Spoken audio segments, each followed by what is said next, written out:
akwatidde ekibiina ki NRM bendera ku kifo ky'omukulembeze w'eggwanga Yoweri Kaguta Museveni akomekereza okunoonya akalulu mu bendobendo ly'e Karamoja.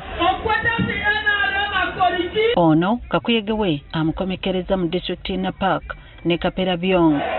Kumpi buli gy'atuuse okwetooloola ebbendobendo lya Karamoja ekizibu ky'okubba ebisolo kibadde ku mwanjo.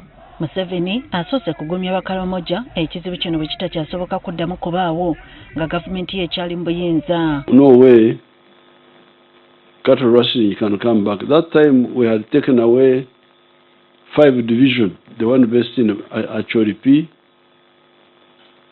dealing with that side for training. So these people foolishly thought that they could use that gap to resume cattle rustling, but they learned a lesson, and anybody who tries will be defeated. Chokona ategeezezza nga bw'abadde takimanyi nti poliisi mu kitundu kino terina basirikale bamala. I thank you for the information. I was not aware that there are no 18 policemen per sub-county. They would have to be there because that is the good plan.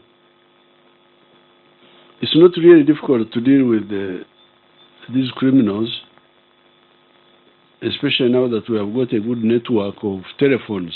Wabula n'akuutidde abatuuze okufuba okubeera n'ennamba z'abasirikale ze basobola okweyambisa singa wabawo obulumbaganyi bwonna. Where everybody in the sub-county knows telephone number of the police station, and if anything happens, you ring, you inform them something has happened here. And those people should be having means of movement, some pikipikis.